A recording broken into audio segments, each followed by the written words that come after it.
When Melissa stepped into that small thrift shop on an ordinary Friday afternoon, she never imagined a $2 purchase would lead her to make the most urgent phone call of her life. Some bargains come with hidden costs. Melissa Garrison never expected that a quick stop at Second Chance's thrift shop would change her life forever. A 38-year-old archivist at the County Historical Society, she had developed a habit of browsing local second-hand stores on Friday afternoons, hunting for overlooked historical treasures. "Just looking for picture frames today," she told Bernie, the elderly shop owner, who nodded from behind his cluttered counter. The small bell above the door jangled as another customer entered the cramped space. The store smelled of old books and furniture polish. Melissa made her way to the back wall, where dozens of framed photos, prints, and paintings leaned against each other in dusty disarray. Most were the usual thrift store fare, mass-produced landscapes, and forgotten family portraits. But one small, darkened photograph in a simple wooden frame caught her eye. Quick pause here. Filthy, if this story's grabbing your interest, tap like and subscribe. The $2 really price helps me tag, keep bringing you scribbled on these masking tales. tape, seemed almost apologetic. "Find anything good?" Bernie called out as she approached the register. "Maybe," Melissa replied, handing over 2 crumpled dollar bills. "Hard to tell under all this grime." "Been there forever," Bernie shrugged. "Some guy brought in a box of old stuff last month. Said he cleared out his grandfather's attic." Melissa tucked the frame into her bag and headed home to her small apartment. Friday night plans consisted of takeout Chinese food and a documentary. The mysterious photograph could wait until morning when she'd have better light. But curiosity got the better of her. After dinner, she cleared her kitchen table, laid out her archival tools, cotton gloves, soft cloths, a magnifying glass, and carefully removed the frame's backing. The photograph was a tintype, approximately 4 by 5 inch, in a format popular in the late 19th century. As she gently cleaned the surface, details emerged: a weathered wooden cabin, bare trees, and several figures gathered outside. The image quality suggested it dated back to the 1880s, depicting what appeared to be an American frontier scene. "Not bad for $2, Melissa murmured, examining it under her desk lamp. One figure stood apart from the others, a young man in a distinctive striped vest, leaning casually on what looked like a croquet mallet. Something about his stance seemed eerily familiar. Melissa froze, her heart suddenly racing. She'd spent her career studying historical photographs, particularly those from the American West. Those features, that posture, it couldn't be. She reached for her phone and pulled up a saved image from the Historical Society database, the famous authenticated photograph of William H. Bonney, better known as Billy the Kid, the infamous outlaw who had been shot dead at 21 by Sheriff Pat Garrett in 1881. "Oh my God," she whispered, looking back and forth between the images. "It's him!" Saturday morning found Melissa surrounded by books, printouts, and her laptop. Sleep had been impossible after her discovery. If authentic, this photograph would be only the 3rd confirmed image of Billy the Kid ever found. The first had sold for $2.3 million in 2011. The second, discovered by a man named Randy Gujaro and authenticated after years of research, had been insured for $5 million. But authentication would require extensive evidence.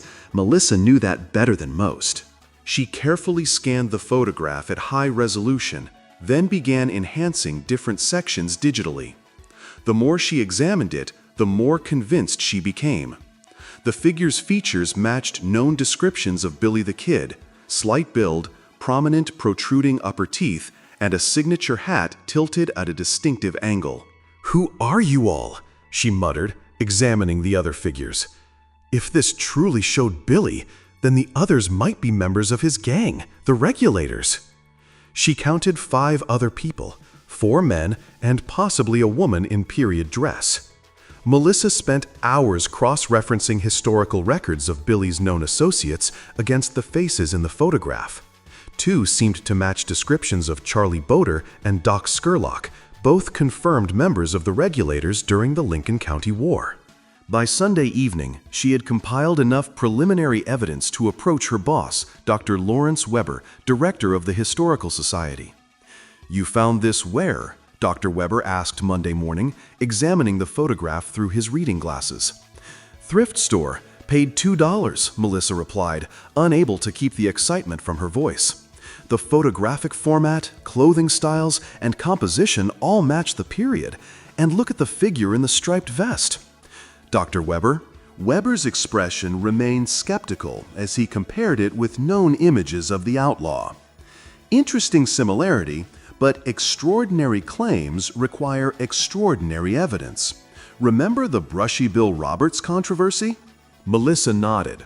For decades, a man named Brushy Bill Roberts had claimed to be Billy the Kid, insisting he hadn't been killed by Pat Garrett, but had escaped and lived into old age. Most historians dismissed his claims. "I know. That's why I need your help to authenticate this properly." "What's your next step?" Dr. Weber asked. "I need to identify the location," Melissa explained. "If I can prove where this photograph was taken and connect it to Billy's known whereabouts, that's a crucial piece of evidence." With Dr. Weber's reluctant approval, Melissa took a week of vacation time to pursue her research. She contacted Western history experts, focusing on specialists in New Mexico Territory circa 1878 to 1881. One name kept appearing in her research: Professor Elizabeth Blackwood at the University of New Mexico, renowned for her work on the Lincoln County War. Melissa emailed her the scanned image. The professor's response came within hours. "Interesting. The landscape and cabin structure are consistent with Tunstall's ranch. Note the distinctive mountain formation in the background. Call me." Their phone conversation left Melissa breathless. Tunstall's murder had triggered the Lincoln County War, during which Billy the Kid rose to notoriety as a regulator. If this photograph was taken at Tunstall's ranch, it placed Billy exactly where historical records suggested he would have been. "There's something else," Professor Blackwood said before ending their call. "The cabin layout matches descriptions of Tunstall's property, but I noticed something about the tree line. Check the far right edge of the photograph just beyond the cabin." Melissa adjusted the contrast on her digital scan and zoomed in on the area in question. What she saw made her stomach clench. The enhanced image revealed what appeared to be a body hanging from a tree in the background of the photograph. The figure was partially obscured by branches, but the silhouette was unmistakable. A human form suspended by the neck. "This changes everything," Melissa whispered. Historical accounts mentioned numerous lynchings during the Lincoln County War, but none specifically at Tunstall's ranch. If this photograph documented an unknown killing, it might reveal a previously undocumented chapter of the conflict. But something else caught her attention as she continued examining the enhanced image. Near the hanging figure, partially visible behind a tree, stood another person. Unlike the others posed in the foreground, this figure seemed to be watching from a distance, face turned directly toward the camera. Melissa zoomed in further on this observer. Despite the graininess, she could make out a distinctive feature: a deep scar running from the left eye down to the jaw. She spent the next 3 days in research mode, tracing accounts of known associates and enemies of Billy the Kid and the regulators. Historical descriptions of one name stood out: James Scarface Wilson, a hired gunman rumored to have worked for the opposing faction in the Lincoln County War. Several accounts described Wilson's distinctive facial scar, earned in a knife fight. More importantly, he had disappeared from historical records around 1879, presumed killed during the conflict, though his body was never found. The photograph was disturbing, but depicted events from nearly 150 years ago. All participants were long dead, unless they weren't.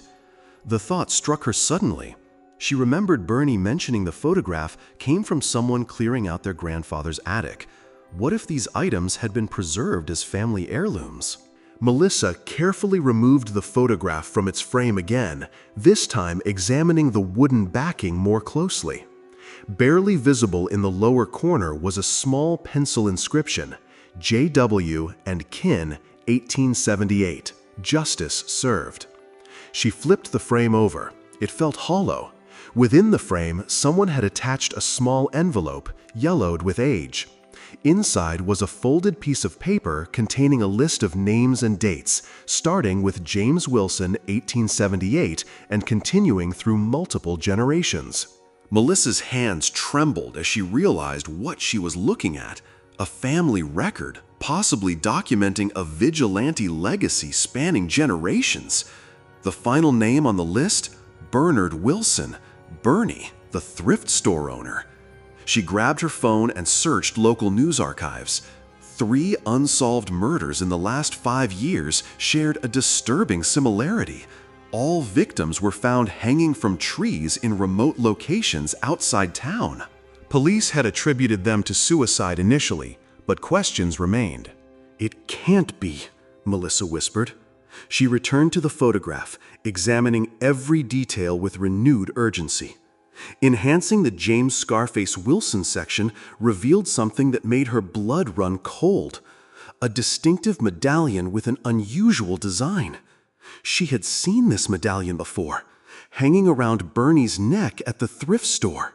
Melissa's research into historical vigilante justice revealed that some frontier justice committees had passed down tokens or medallions as symbols of their authority, unofficial badges for those who operated outside the law. She checked the photograph one more time, comparing the scarred face of James Wilson with old pictures of Bernie she found on the thrift store's social media page. The resemblance was unmistakable. Same eye shape, same jawline, same prominent nose. Then she remembered something else. Bernie had mentioned a special collection he kept in the thrift store basement for serious collectors. He'd invited her to view it sometime, given her interest in historical artifacts. But just the day before, a local news alert had reported a missing person, a young history student from the community college who had been last seen entering Second Chance's thrift shop. The pieces clicked into place with horrifying clarity. Melissa looked at the list again. The pattern suggested another justice served was imminent. Her hands shaking, she reached for her phone and dialed 911. "Emergency services. What's your emergency?" a dispatcher asked. "I need to report evidence of multiple murders," Melissa said, her voice barely steady. "I bought a photo for $2 in a thrift store. When I looked closer, I found proof connecting the owner to historical and recent killings. There might be someone in danger right now." Detective Sarah Reyes arrived within 20 minutes, skepticism evident in her expression as Melissa spread the evidence across her kitchen table. "Let me get this straight," Detective Reyes said, adjusting her glasses. "You believe the owner of Second Chance's thrift shop is carrying on a family tradition of vigilante killings based on a photograph from the 1800s and a list of names?" "I know how it sounds," Melissa admitted. "But look at the medallion in the photograph and the one Bernie wears. They're identical, and these names and dates correspond with unsolved deaths in this region dating back generations." Detective Reyes examined the list with growing interest. Some of these names do match cold cases. Raymond Miller, 1967, Thomas Jenkins, 1992. She looked up. But connecting them to Bernie Wilson requires more than a family resemblance and an old photograph. What about the missing student? Melissa's phone rang, interrupting them. It was Dr. Weber.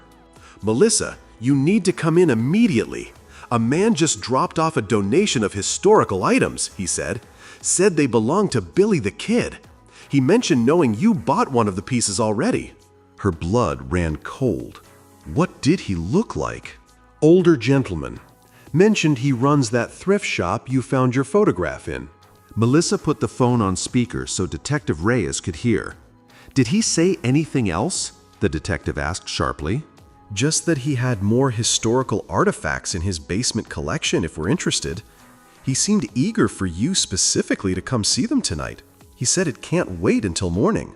After ending the call, Detective Reyes immediately requested backup to search the thrift store. "You're staying here," she instructed Melissa firmly. "But I'm the one who recognized the historical connections. You might miss something crucial." This isn't a historical excavation. It's potentially a murder investigation. Eventually, they compromised. Melissa would accompany the police but remain in a secured vehicle until the premises were cleared. As they drove toward downtown, Melissa explained more about the Lincoln County War, Billy the Kid's role as a regulator, and the complex morality of frontier justice. "The regulators started as lawmen," she explained. "They were deputized to apprehend the murderers of John Tunstall. But things escalated, and some took justice into their own hands. If Bernie's ancestor was on the opposing side, he might have seen the regulators as criminals who escaped proper punishment." "And you think this family has been carrying out their version of justice for generations?" Detective Reyes asked. "The list suggests they targeted people they believed had escaped legal consequences. The most recent local victims all had charges dropped against them for various offenses. When they arrived at Second Chances, the store was dark, but light spilled from the basement windows." Detective Reyes left Melissa in the police vehicle with an officer while she joined the tactical team entering the building. 20 minutes passed before Detective Reyes returned, her expression grim. "We found your missing student," she said, "alive but drugged in the basement, with a collection of historical artifacts and contemporary evidence linking Bernie Wilson to 3 recent deaths. And Bernie, gone. But we found something you should see." Despite protests from other officers, Detective Reyes escorted Melissa into the basement, now bustling with crime scene technicians. In the center of the room stood a display case containing items from the photograph: the croquet mallet Billy the Kid had leaned on, the distinctive medallion, and several tintype photographs. Beside them lay modern counterparts: a baseball bat with dark stains, a medallion identical to the historical one, and digital photographs of 3 hanging victims. "He documented everything, connecting his actions to his ancestors," Detective Reyes said. "But there's more." She led Melissa to a large map pinned to the wall. Red pins marked locations across the state, some with dates corresponding to the list, others unmarked. "We think these are planned future sites," Detective Reyes explained, "and this one is marked for tonight." The pin was labeled with today's date and a name: Melissa Garrison. "He knew you were figuring it out," Detective Reyes said quietly. "Your purchase of that photograph triggered something. We found notes about you. He believed you were related to one of the original regulators." Melissa felt the blood drain from her face. "My mother's maiden name was Boder. Charlie Boder was a regulator killed during the Lincoln County War," she said. Detective Reyes confirmed. According to Bernie's journals, his family has been tracking descendants of the regulators for generations. The manhunt for Bernard "Bernie" Wilson lasted 3 days. Law enforcement across 4 states participated, focusing on locations marked on his map. They finally apprehended him near an isolated cabin in the mountains, a property that had been in his family for generations and bore a striking resemblance to the cabin in the photograph. Melissa's $2 thrift store find had unraveled a sprawling case connecting 12 murders across 40 years. Forensic teams discovered evidence linking 3 generations of the Wilson family to vigilante killings, all documented with meticulous records and photographs. "It's ironic," Melissa told Detective Reyes when the officer came to update her. "Bernie preserved the very evidence that brought him down. His family's obsession with documenting their justice created a perfect historical record of their crimes." "Some killers want recognition," Detective Reyes replied. "They just usually don't wait 150 years for it." In the following weeks, Melissa worked with the Historical Society and law enforcement to properly document and authenticate the Billy the Kid photograph and associated artifacts. The publicity surrounding the case brought in experts from across the country. "It's legitimate," Professor Blackwood confirmed after extensive analysis. This photograph captures Billy the Kid and several regulators at Tunstall's Ranch in early 1878. It's only the third authenticated image of him ever discovered. The photograph's value was estimated at several $1,000,000. As evidence in an active investigation, it would remain in police custody for months, but ultimately would be returned to Melissa as its legal purchaser. "What will you do with it?" Dr. Weber asked her one afternoon as they cataloged other items recovered from Bernie's collection. "Donate it to a museum," she answered without hesitation, "with one condition, that it's displayed alongside the full story of how it was discovered. Not just Billy the Kid, but the Wilson family legacy and their victims. History isn't just about famous outlaws. It's about recognizing patterns of justice and injustice across generations." The final piece of the puzzle came when genealogical research confirmed Melissa's distant relation to Charlie Boder, just as Bernie had suspected. Her great-great-grandmother had been Boder's niece, who had changed her name after the Lincoln County War to escape the notorious association. 6 months later, Melissa stood in the county museum before a new exhibition titled Justice and Vengeance: The Legacy of the Lincoln County War. At its center was her photograph alongside contemporary news articles about Bernie's capture. A young visitor approached, looking at the display. Melissa smiled. "I did. It's a reminder that history isn't always buried in archives or displayed in fancy museums. Sometimes it's hiding in plain sight, just waiting for someone to look closer." As the museum closed that evening, Melissa took one last look at the photograph that had changed so many lives, including her own. What had begun as a casual Friday afternoon thrift store purchase had uncovered a century-and-a-half legacy of violence and finally brought it to an end. All because she had looked closer and made that crucial call to 911. The $2 thrift store photograph that could have been anyone's casual purchase became the key to solving cold cases spanning more than a century. What overlooked treasures might be hiding in your local secondhand shops? Or perhaps the better question is, what secrets are better left undiscovered? If you enjoyed this chilling true story, hit that subscribe button and join us next time for more extraordinary discoveries that change lives forever.